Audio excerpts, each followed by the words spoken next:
Há uma palavra que o Senhor tem colocado no meu coração para esta noite de sábado, e eu quero pelo menos tentar seguir a direção que o Senhor tem me dado para esta oportunidade. Para isto, eu quero convidar você que trouxe a sua Bíblia para que possa abri-la, ou venha abri-la. Muito obrigado. No Evangelho escrito por Mateus. Mateus, que na sequência dos 4 evangelhos, que abre o que nós conhecemos como o Novo Testamento, é o primeiro desta série. Logo, é também o evangelho que abre o Novo Testamento. Quando você encontrar o evangelho escrito por Mateus, localize aí, por favor, o capítulo de número 16. Alguém aqui ainda tem forças para dar glória a Deus? Você ainda tem motivos para dizer aleluia? Que bom. Mateus, capítulo de número 16.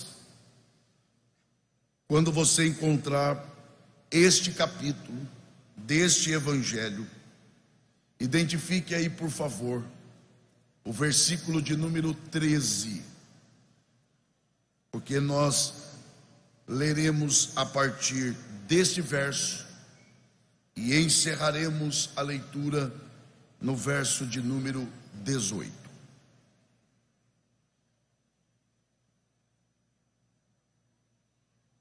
Os que encontraram evangelho escrito por Mateus, capítulo 16, do verso 13 ao 18, por favor, se manifestem dizendo graças a Deus.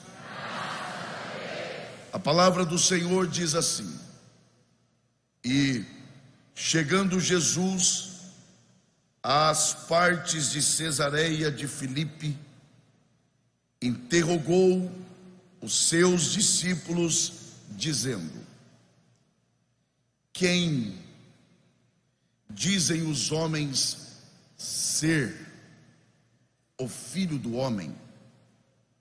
E eles disseram: uns João Batista, outros Elias, e outros Jeremias ou um dos profetas. Disse-lhes ele: e vós, quem dizeis que eu sou? E Simão Pedro respondendo disse: tu és o Cristo, o Filho do Deus vivo. E Jesus respondendo disse-lhe: bem-aventurado és tu, Simão Barjonas, porque não foi carne e sangue quem tu revelou, mas meu Pai que está nos céus. Pois também eu te digo que tu és Pedro, e sobre esta pedra edificarei a minha igreja, e as portas do inferno não prevalecerão contra ela. E só os que podem digam amém. Muito obrigado, e que Deus, por graça, mais uma vez abençoe a exposição de sua palavra. Eu quero e devo começar reconhecendo pelo menos 2 verdades a respeito do que nós temos lido nesta noite. Em primeiro lugar, eu reconheço que a leitura que nós fizemos trata-se de um texto que nos é extremamente conhecido. É pouco provável que haja alguém aqui que de alguma forma por menor que seja o seu contato com a Bíblia Sagrada, não tenha tido em algum momento da sua trajetória cristã algum contato com o texto que nós temos lido, em que Jesus está perguntando aos discípulos o que estão falando a seu respeito, e também a promessa que ele faz sobre o que Pedro declara que ele é. De maneira que, de alguma forma, nós estamos familiarizados com esse texto. Em segundo lugar, esse texto não é só um texto conhecido, ele é também um texto amado por todos nós. Afinal de contas, nesse texto contém uma das maiores, uma das principais e uma das mais belas promessas que Jesus fez à igreja. Então, por um lado, é um texto conhecido.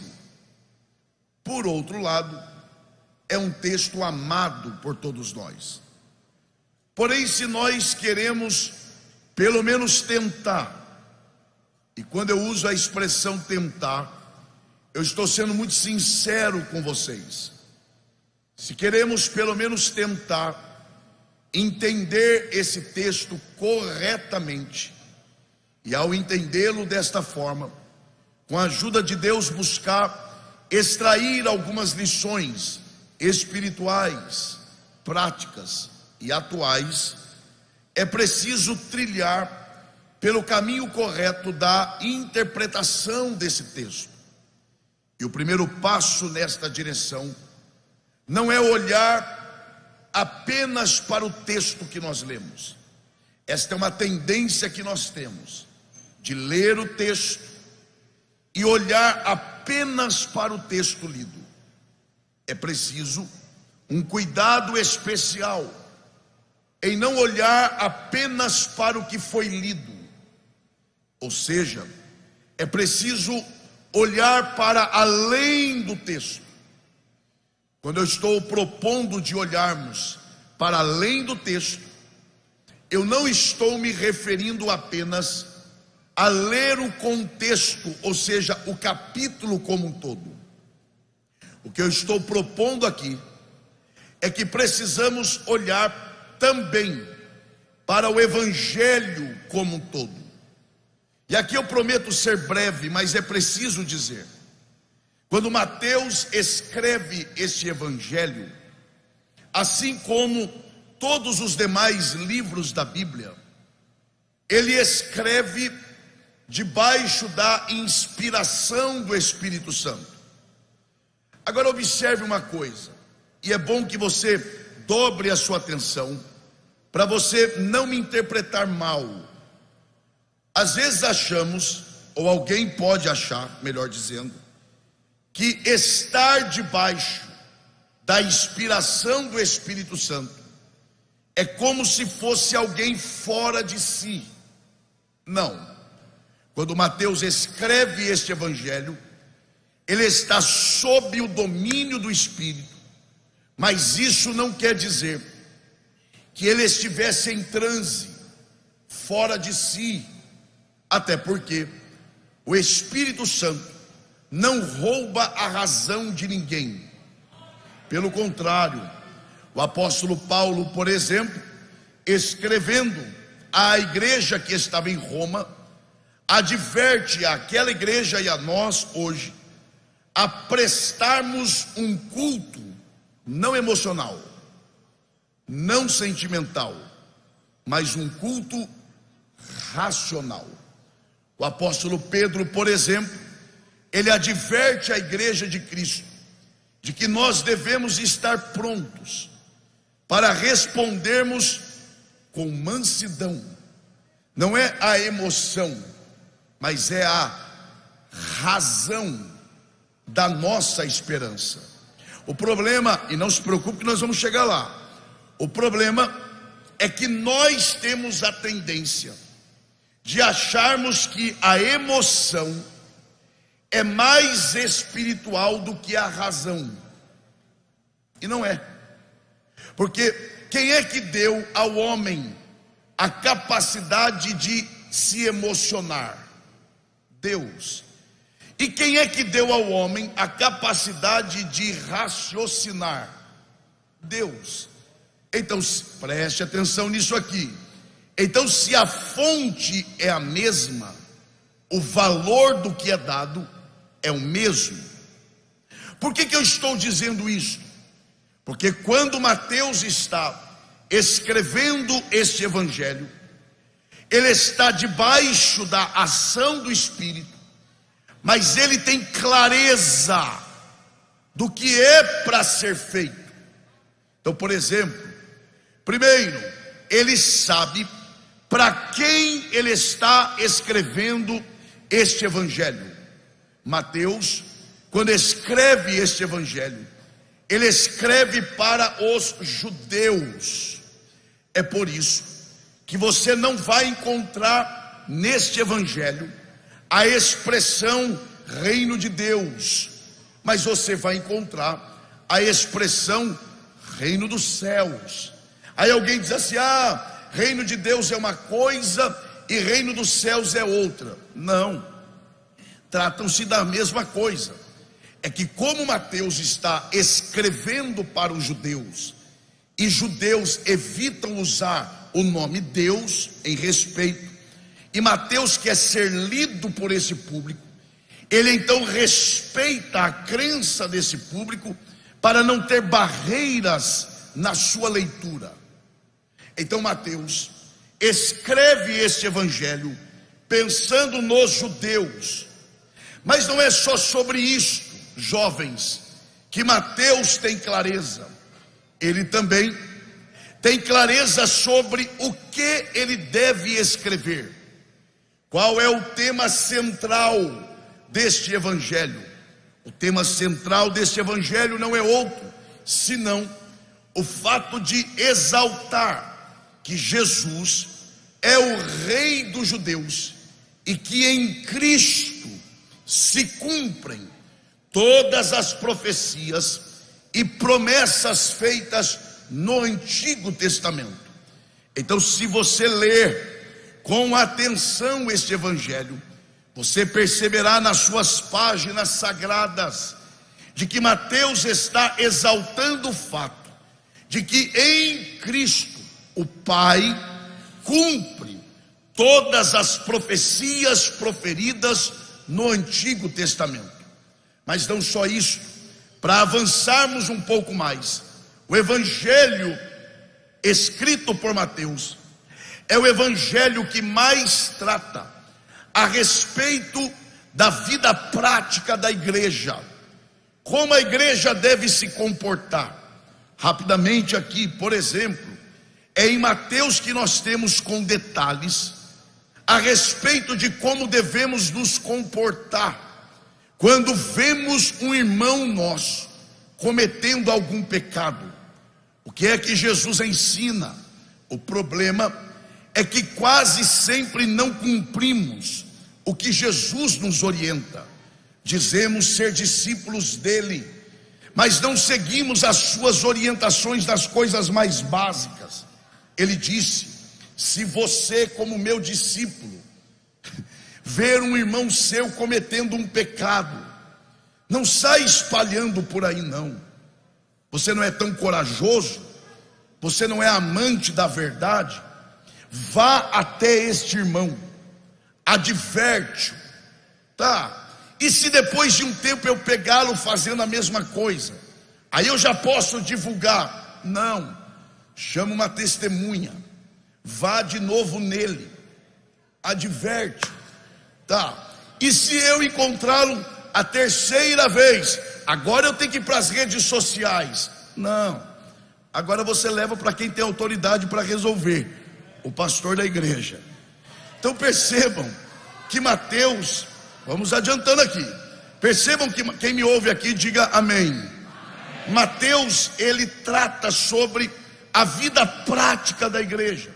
Não é à toa, jovens, não é à toa, irmãos, que que é neste evangelho que nós encontramos com riqueza de detalhes o momento em que Jesus, ele vai proferir a palavra igreja. Diga bem forte, pastor, uma vez só, por favor, diga igreja. Ele vai proferir a palavra igreja pela primeira vez. Aliás, esta é a primeira vez que a palavra igreja aparece desta forma na Bíblia Sagrada. E quem é que usa esta palavra pela primeira vez? Ora, quem usa ela pela primeira vez é aquele que tem o direito de falar sobre ela pela primeira vez, que é o dono dela, isto é, Jesus Cristo, porque ele disse: edificarei a minha igreja. Então, se é dele, quem tem o direito de falar sobre ela pela primeira vez é ele. E Mateus, como tem este cuidado, preste atenção nisso, como tem este cuidado de tratar sobre a vida prática da igreja, é ele que, com riqueza de detalhes, vai nos contar como se deu o momento em que Jesus trata sobre a igreja pela primeira vez. E observem, ele começa registrando o lugar escolhido por Jesus, primeiro, para conversar com seus discípulos; segundo, para prometer que edificaria a igreja sobre a pedra que Pedro declarou que ele é, e de que as portas do inferno não prevaleceriam contra a sua igreja. Não é qualquer momento, não é qualquer promessa, não é qualquer fato. Este é um momento extraordinário, preste atenção nisto. Este é um momento extraordinário, é um momento especial da história. E agora, qual é o lugar que Jesus escolhe para falar sobre isso? Não é Jerusalém, não é a capital, não é a sede da religião judaica, não. Mateus diz, aliás, ele não diz que é Cesareia de Filipe, ele diz que é partes de Cesareia de Filipe. A você que está atento, porque Jesus escolhe partes de Cesareia de Filipe? Bom, para descobrir isso, nós temos que entender um pouco, rapidamente eu prometo, do que se trata Cesareia de Filipe. Dentre outras características, Cesareia de Filipe era uma região majoritariamente habitada por gentios, isto é, não judeus, uma vez que são gentios. Na visão dos judeus, repito, dos judeus, e não da Bíblia, e nem de Deus, na visão dos judeus, gentios são todos aqueles que estão fora do plano redentivo de Deus. Ou seja, Cesareia de Filipe, preste atenção nisso, era considerada uma região amaldiçoada pelos judeus. Mais do que isso e mais importante, os fariseus, os líderes religiosos de Israel, não frequentavam Cesareia de Filipe. Jesus vai tratar sobre a igreja pela primeira vez, e ele escolhe um lugar em que ele sabe que fariseu não vai. Por que ele escolhe este lugar? É claro, Jesus sempre soube que sempre quando se encontrava com fariseus, havia embate, havia debate, havia desgaste, havia dissensão. Mas agora, Jesus quer um ambiente de tranquilidade. Para você que está atento aqui, diga bem forte, para ser uma vez só, por favor. Diga assim: um ambiente de paz. Exatamente isso. Jesus procura um ambiente de paz para falar sobre a igreja pela primeira vez. É claro, sem palavras, Jesus está emitindo uma mensagem. Qual é esta mensagem? De que Ele projetou para a sua igreja, que ela seja um ambiente de paz. Jesus está dizendo isso com essa atitude. A minha igreja não pode ser um ambiente de guerra, de embate, de dissensão, de competição, de divisão.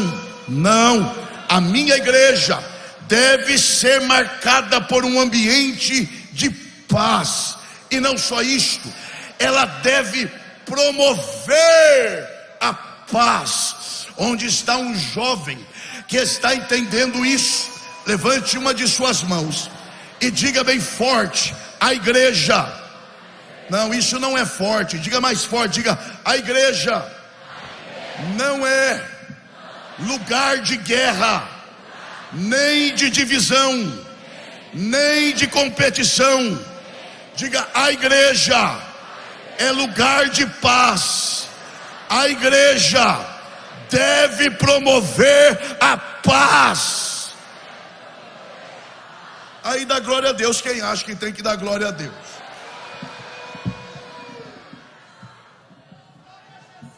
Mas seguindo as informações de Mateus, Jesus começa então a conversa. Se o estimado e respeitado pastor José Carlos de Lima estiver nos assistindo, ele sabe do que eu vou dizer aqui, melhor do que principalmente eu, e melhor do que todos nós aqui. Aqui o que está acontecendo é uma AGE, uma Assembleia Geral Extraordinária. Jesus tira os seus discípulos da rotina, do dia a dia. Vamos mudar a agenda. Aí vão para Cesareia de Filipe. Qual é a pauta da reunião? Duas. Primeira pauta. Vamos lá. Quem dizem os homens ser o Filho do homem? Para você que está atento, observem os detalhes da pergunta. Quem? Não é o que, é quem. Dizem os homens ser, não é fazer. Então vamos de novo, sem pressa, que a igreja que prioriza a palavra, a gente tem essa vantagem. Não é o que os homens dizem, não, é quem. O que é uma coisa, quem é outra.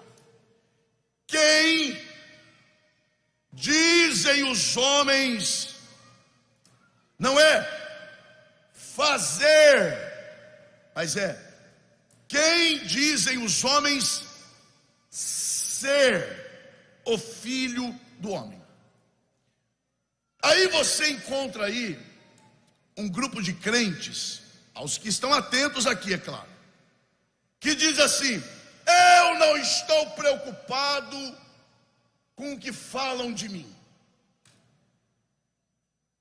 Não, eu ouvi esses dias alguém falando um negócio, aí a pessoa diz assim: eu não estou nem aí para o que falam de mim.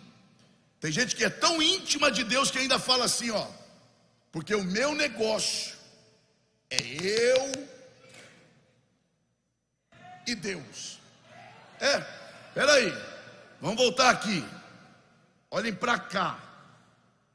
A pessoa se julga tão íntima de Deus que ela diz: eu não estou nem aí para o que falam de mim, meu negócio é eu e Deus. Então você está melhor do que Jesus, porque Jesus marcou uma reunião só para saber o que os outros estavam falando dele.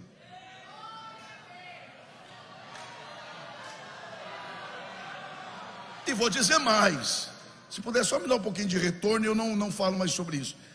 E vou dizer mais, esse negócio de crente que diz: não estou nem aí para o que falam de mim, possivelmente é porque tem alguma coisa para esconder. Porque Paulo dizia assim: ó, vocês podem ler minha vida, porque a minha vida é uma carta aberta. Eu sei que é ruim, mas é o que tem para hoje à noite. Quem os homens dizem, obrigado, dizem ser. Tá. Aí lá vem a resposta. Tem que atentar. A pergunta é: quem dizem os homens ser? Diga assim: quem ser? Olha a resposta: ah, Senhor, esses dias aí eu passei num lugar e eu ouvi alguém dizer que para eles tu és João Batista. Nada mal. João Batista pode ser considerado o profeta da palavra. Tá, e que mais? Ah, Senhor, esses dias aí eu ouvi alguém conversando e dizendo que tu és Elias. Nada mal. O representante dos profetas. E Elias pode ser considerado o profeta dos sinais. Mais alguém? Ah, é verdade, Senhor, já ia me esquecendo. Esses dias aí eu ouvi alguém dizer que tu és Jeremias, o profeta das previsões. Então vai lá: João Batista da palavra, Elias dos sinais, Jeremias das previsões. Olha o resumo da ópera. Ou um dos profetas. Vamos voltar na pergunta. Jesus pergunta: quem? Não é o que. Profeta não é quem. Profeta é o que. Quem dizem os homens ser? Não é fazer. A resposta é: para eles tu és um profeta que fala, que faz sinais e que dá previsões. Olha só, falar é ser ou fazer? Vamos lá. Vai lá, de novo. Falar é ser ou fazer? Obrigado. Tá. Operar milagres é fazer ou ser? E dar previsões? Fazer. Por isso que termina dizendo: ou um dos profetas. Porque vamos lá, como é que você identifica um profeta? É pelo que ele é ou pelo que ele faz? É pelo que ele faz. Então vamos voltar na pergunta. A pergunta é: quem os homens dizem ser? A pergunta não é o que os homens esperam que eu faça. A pergunta é na dimensão do ser. A resposta está na dimensão do fazer.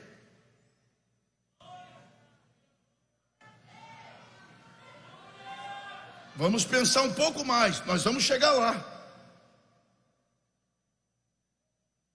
Agora, é claro que não é tarefa fácil esse negócio de responder quem é. O que é mais fácil responder? O que você faz ou quem você é? Pense numa conversa com alguém que você ainda não conhece direito. Está conhecendo naquele momento. Geralmente a primeira pergunta qual é? Qual é o seu nome? Aí você quer conversar um pouquinho mais. Geralmente qual é a segunda pergunta? O que é que você faz? Que na verdade você está perguntando o quê? Você trabalha com o quê? Aí se você depois perguntar, e quem é você? É capaz da pessoa dizer, eu já te falei meu nome. Não, quem é você é uma coisa e qual é o seu nome é outra. Vamos pensar um pouquinho mais aqui. Imagine que eu te dê um papel e uma caneta, fique em paz, higienizada, porque agora tem que falar também, que é higienizada. Imagina que eu te der passe aqui um papel com uma caneta, mergulhada no álcool em gel, tá? Bem mergulhada mesmo, ficou ali 24 horas, fique em paz. Aí, eu te digo assim, ó, por favor, diga quem você é em no mínimo 20 linhas. Meu irmão, ia ser uma enrolação, pastoral. A pessoa começaria assim, eu, vírgula, fulano de tal, sobrenome tal, vírgula, CPF tal, vírgula, RG tal, domiciliado à rua tal, endereço tal, filho de não sei quem, trabalho, só para enrolar. Por quê? Olhe para cá, olhe para cá, porque não é tarefa fácil você dizer quem é você. Mas é isso que Jesus está perguntando. Quem sou eu para os de fora? Para eles tu és um profeta. Aí Jesus olha, e na verdade, com muito respeito, pastoral, me dirijo ao senhor, na verdade Jesus releva, tipo assim, são os de fora, é a visão deles a meu respeito, uma visão limitada. Mas tudo bem, segunda pauta da reunião extraordinária, isso é o que eles falam lá. Agora, e vocês? Isso, vocês que andam comigo, comem comigo, isso aí, vocês que cantam para mim, isso, vocês que frequentam culto, vocês que inclusive pregam no meu nome, quem sou eu para vocês? Não, dá para imaginar a cena. O texto não diz, mas eu imagino Tiago cutucando o seu irmão João, dizendo, vai, você não é o chegado dele? Não é você que reclina a cabeça no peito dele e que há de ser chamado de um discípulo amado? Vai lá, diga quem ele é. Eu imagino João olhando, fica quieta, sei não, vou arriscar não. De repente levanta Pedro, não perca isso aqui. De repente levanta Pedro, que ainda não era Pedro, era só Simão Barjonas. Levanta e diz, eu sei quem tu és. Sabe? Sei. Então vai lá, me diga quem eu sou.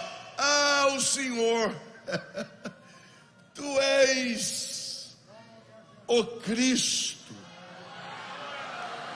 vírgula, agora é que vem mesmo, o Filho do Deus vivo.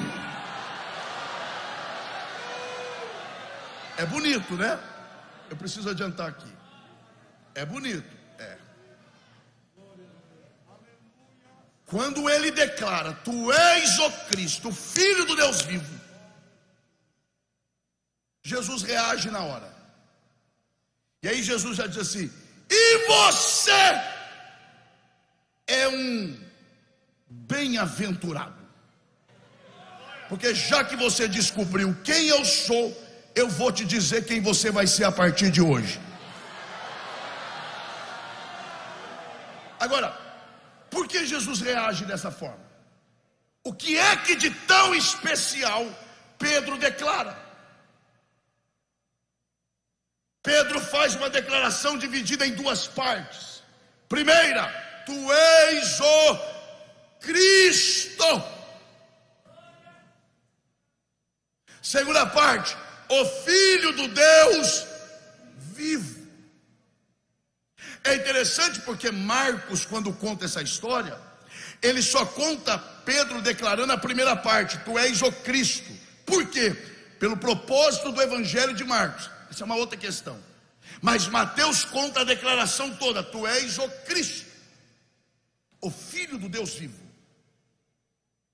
Porque deixa eu lhe dizer uma coisa, jovens: se Pedro ficasse só na parte tu és o Cristo, não seria suficiente. E eu vou te dizer por quê. O que significa Cristo? Claro que vocês sabem, é só a título de lembrança. Cristo significa o ungido. Então diga assim: o ungido. Quando Pedro diz tu és o Cristo, ele está dizendo tu és o ungido. Agora vamos lá. Para que serve a unção? Eu vou ter que tocar nesse ponto aqui, tá? Por exemplo, alguém canta e a pessoa diz assim: fulano de tal canta na unção, hein? É mesmo? Como é que você sabe? Não, porque toda vez que ele canta, toda vez que ele canta eu sinto. Ah, é? E o que você acha do fulano? Não, aquele lá não canta na unção, não. Não, por quê? Não, porque quando ele canta eu não sinto nada. Então você está me dizendo que quem define se a pessoa é ungida ou não é o seu sentimento? É isso que você está me dizendo? Então você agora é a referência de quem é ungido ou não. Quer saber quem é ungido? E aí, sentiu? Senti, é ungido. Não sentiu? Não é ungido. Não.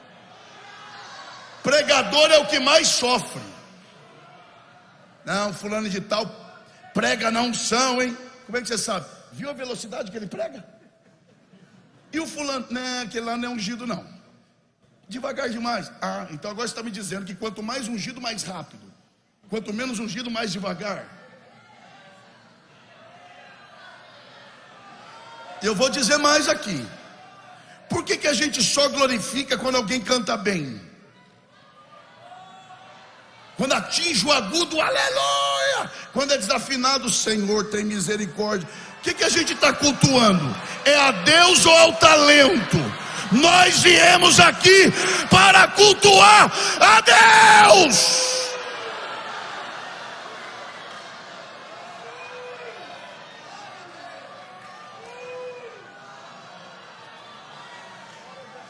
Para que serve a unção? Olhe para o Antigo Testamento.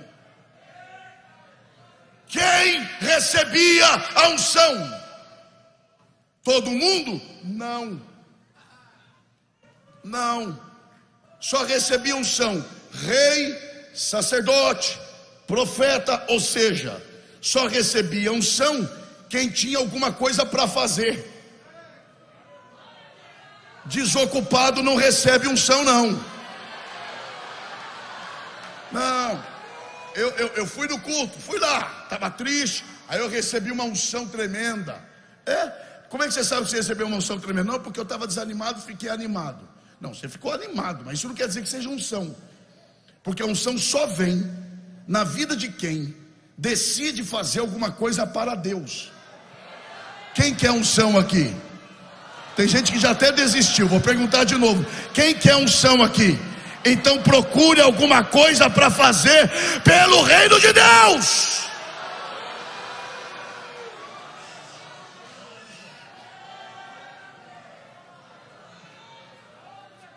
Então a unção é a capacitação para fazer algo para Deus.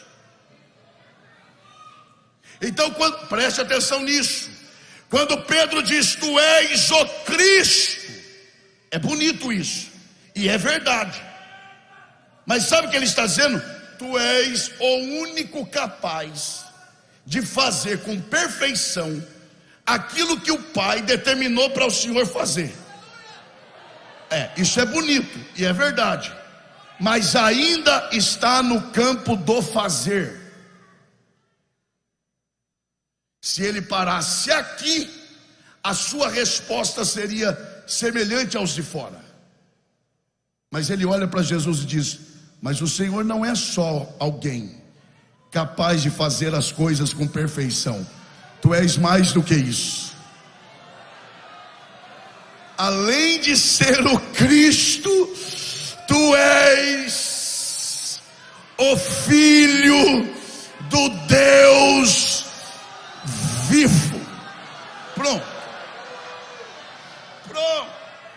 Quando ele olha para Jesus e diz: tu és o Filho do Deus vivo. Ah, meu irmão, eu não tenho dúvida. Os olhos de Jesus brilharam. Porque o que é que Pedro está dizendo quando ele afirma: tu és o Filho do Deus vivo?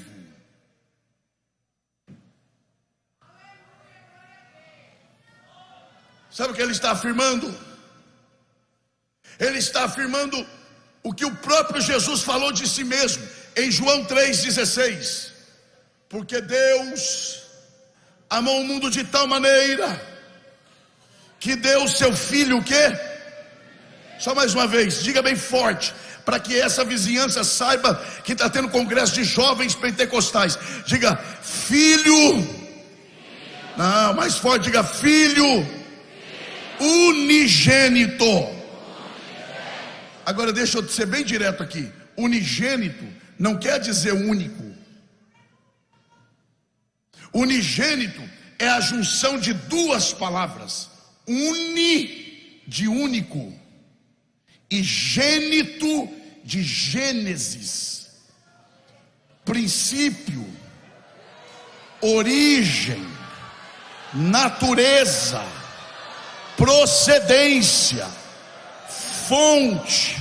Quando Jesus é apresentado como o unigênito Filho de Deus, o texto quer dizer: ele é o único que vem de Deus, que procede de Deus, que tem a natureza de Deus, que tem a essência de Deus. Ele é o próprio Deus. Ainda tem crente que se alegra com essas coisas. Quem se alegra em saber que você está servindo aquele que é o próprio Deus. Oh, glória a Deus. Lembra quando Filipe chega em Jesus e diz: mostra-nos o Pai.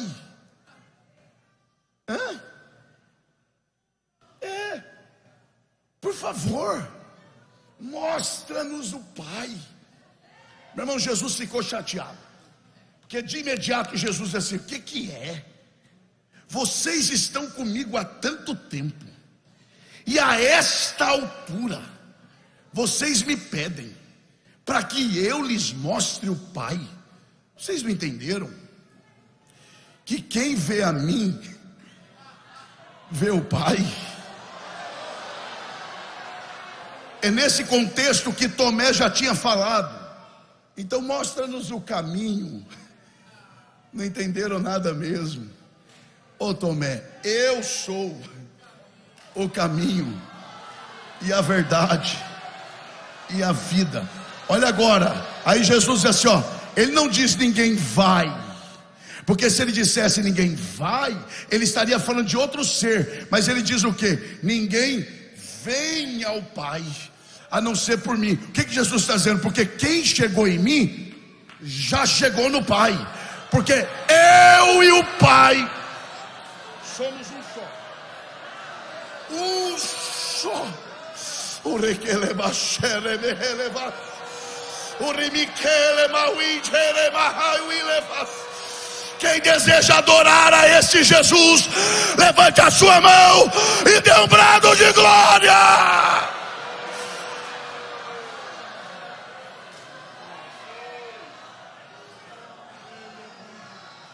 Eu vou dizer isso aqui.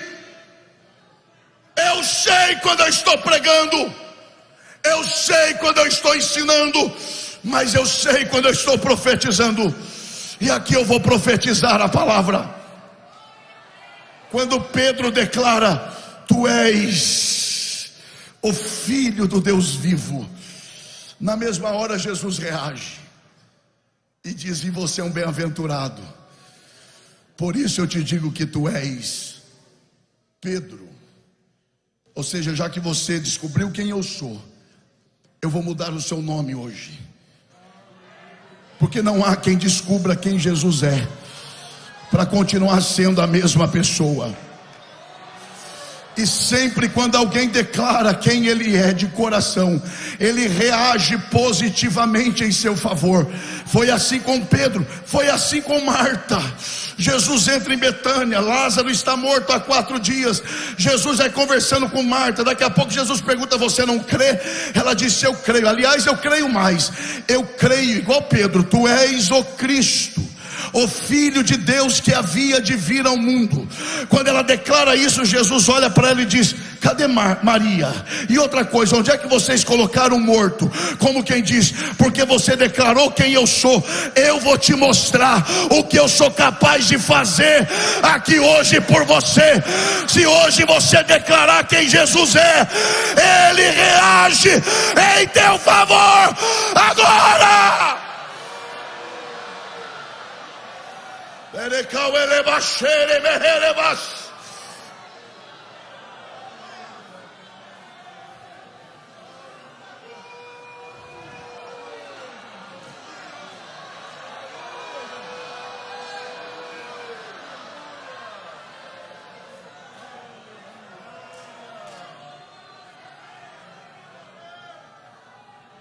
Eu vou adiantar aqui.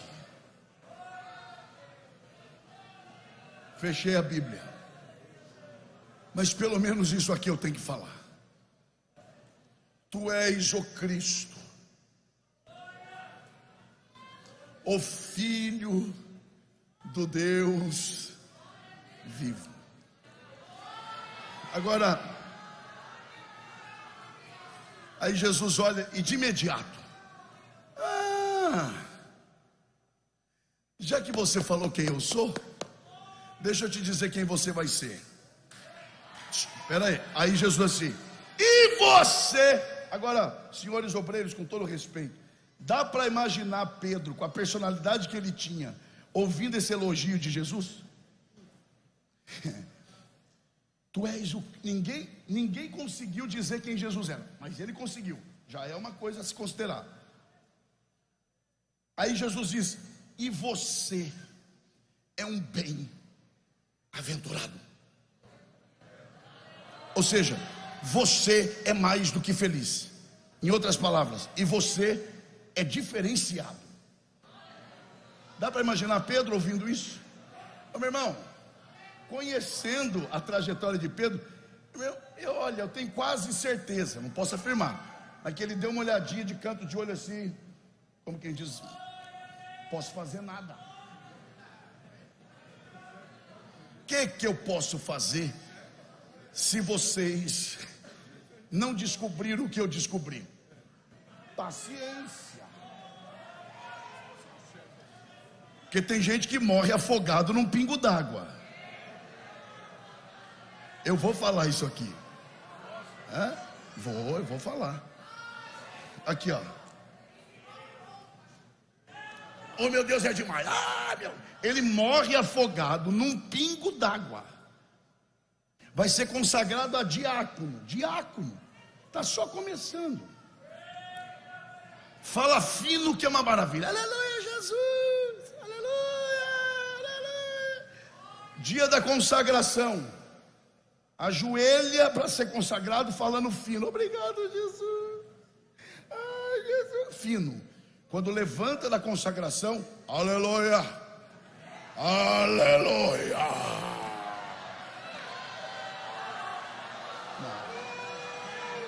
Não. Aí vai dormir com a esposa. No outro dia acorda. A esposa toda feliz porque agora está casada com um diácono.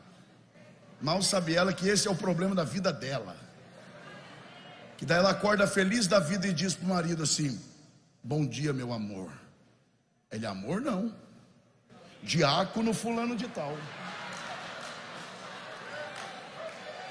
É por isso que Deus não dá asa para algumas ovelhinhas por aí.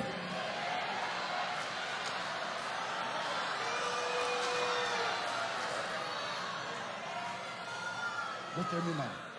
Já vou terminar. Tu és um bem-aventurado. Vou terminar. Vírgula. E antes que você se envaideça, Pedro, eu vou te dizer porque você é bem-aventurado. Eu sou bem-aventurado porque eu fui o escolhido para receber a revelação. Não. Eu sou bem-aventurado porque eu descobri o que os outros não descobriram. Não. Então por que eu sou bem-aventurado? Jesus responde: porque não foi carne nem sangue quem tu revelou, mas o meu Pai que está nos céus. Deixa eu tentar explicar aqui, e eu prometo que eu termino. Deixa eu tentar explicar isso aqui.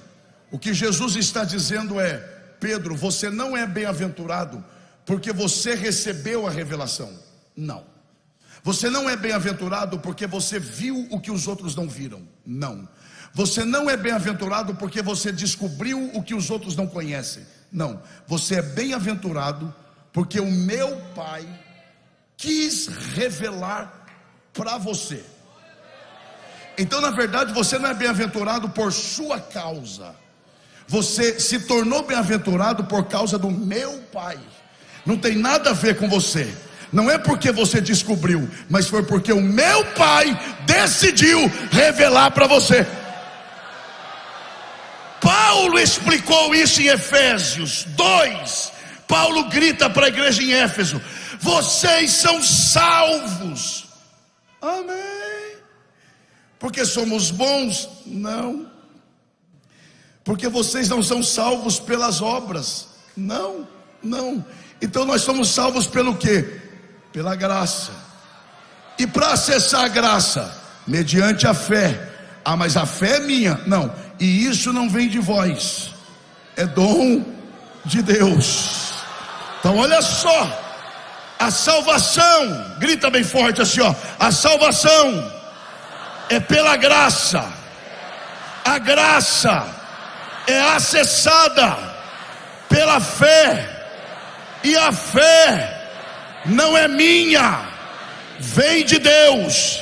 Então diga assim: a salvação vem de Deus, a graça vem de Deus, a fé vem de Deus. Tudo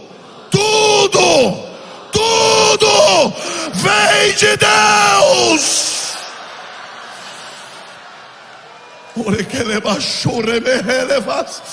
E o que resta para mim? Ajoelhar, baixar a cabeça, abrir as mãos, receber e agradecer.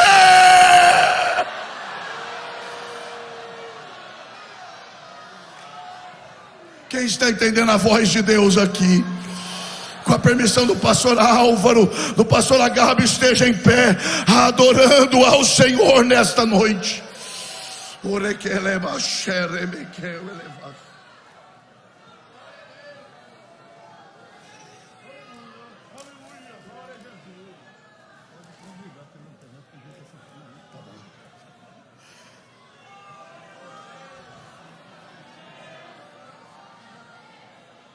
Você é um bem-aventurado.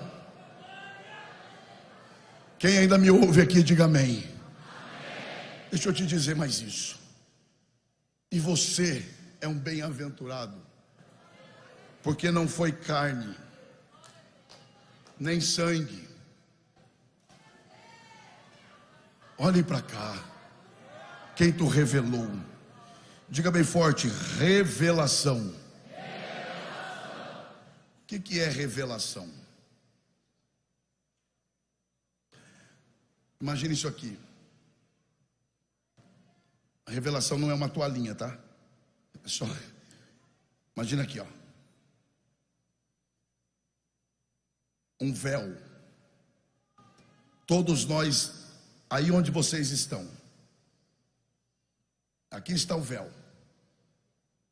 Todos nós que aí estamos, não sabemos o que tem aqui atrás. Queremos saber, mas não sabemos. E como é que faz para eu saber? Você não faz nada. Porque o único que tem acesso e autoridade para tirar o véu é quem está por detrás do véu. E esse que está por detrás do véu não depende da gente para nada. Nada. Se você o adora, ele é quem ele é.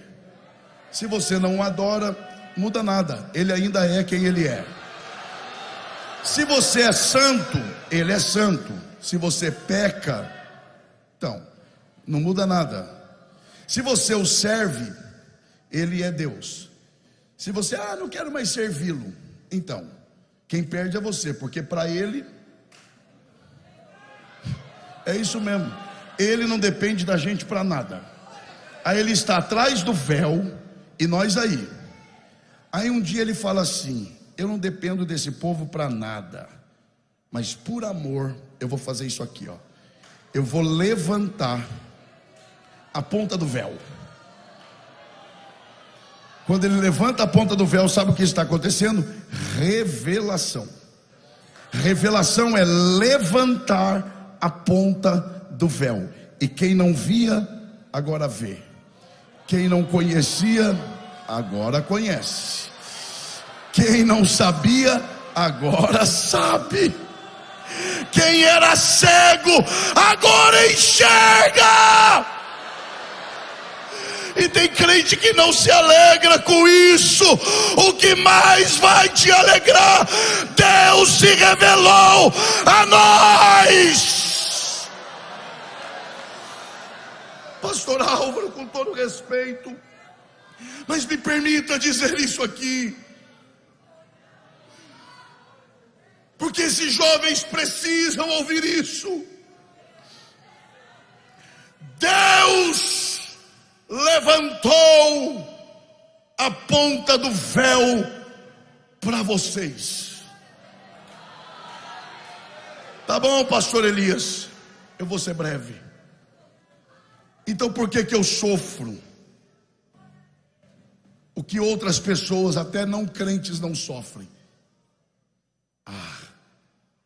Que pergunta boa. Segundo aos Coríntios 4:4,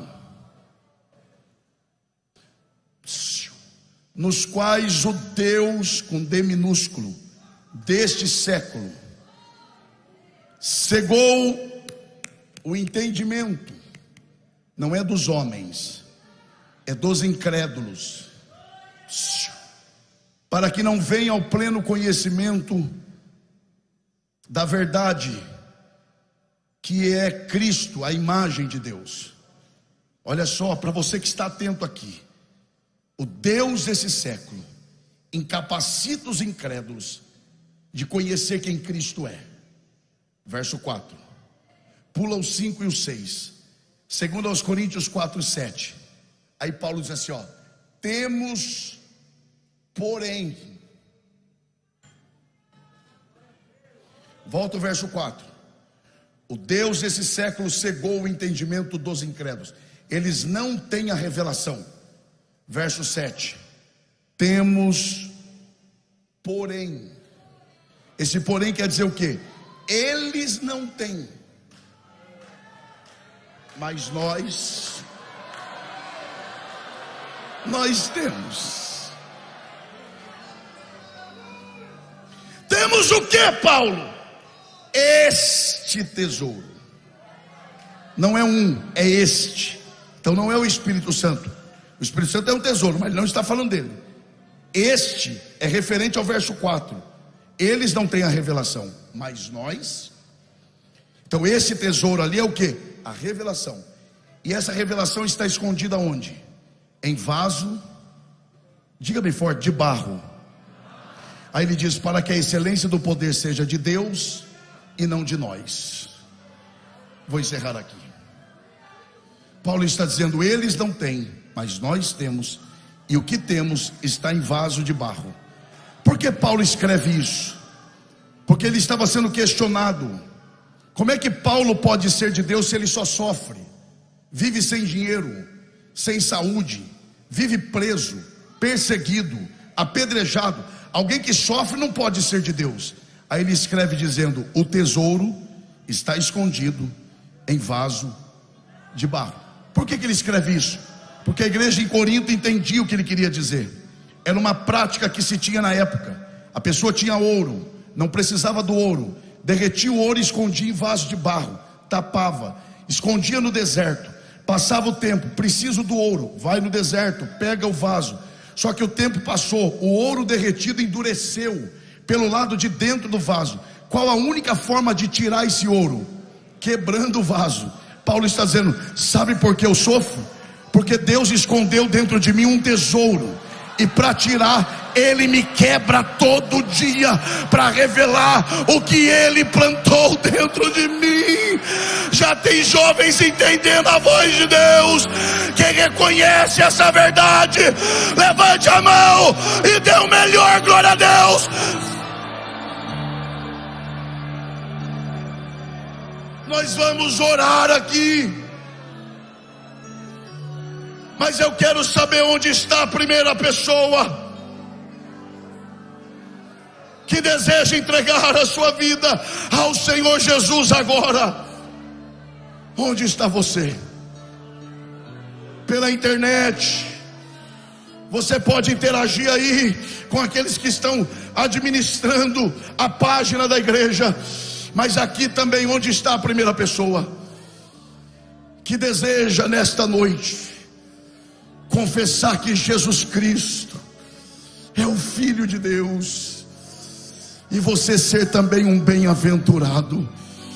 Onde está a primeira pessoa? Eu vou esperar você por 2 minutos apenas.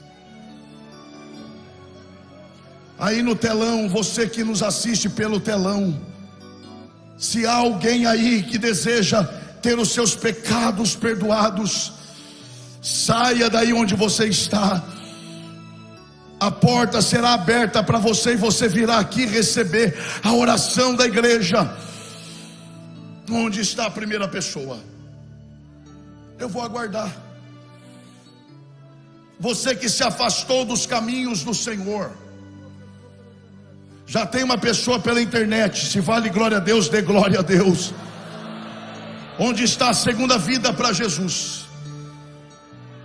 Eu sei que aqui há alguém que precisa voltar para os caminhos do Senhor agora. Onde está você? E eu estou sendo bem objetivo. Você precisa voltar para os caminhos do Senhor agora. Você ainda tem 1 minuto para sair do teu lugar, ter os seus pecados perdoados, ter o seu passado deletado, apagado, lançado nas profundezas do mar. Onde está você que reconhece que precisa de uma mudança de vida? Aqui está a primeira vida, uma jovem preciosa para Jesus. Faça festa, porque pelo menos no céu já está tendo festa. Na galeria, saia do teu lugar. Saia do teu lugar. Eu conheço a voz do meu Deus. Há mais alguém que precisa voltar para os caminhos do Senhor agora. Há quem diga: o dia de amanhã não te pertence. Não é o dia de amanhã, é a vida que não te pertence. O salmista diz: no favor está a vida. Tem gente que diz assim: eu não gosto de dever favor para ninguém. Então não deveria nem ter nascido, porque a gente já nasce de favor, a gente já nasce devendo. Onde está você que deseja entregar a vida que Deus te deu nas mãos dele, porque ele vai requerer esta vida. Onde está você? Mais uma pessoa aceitou o Senhor pela internet, mas eu vou insistir mais uma vez. Você precisa usar os mesmos pés que te levaram para longe de Deus, para trazê-lo de volta para os pés do Senhor. Eu te chamo a última vez. Onde está você? Onde está você?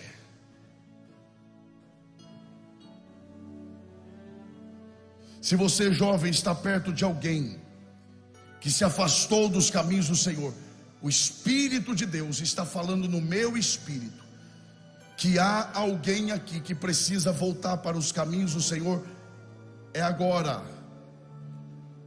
Eu vou te dar 30 segundos, porque eu preciso encerrar a minha participação.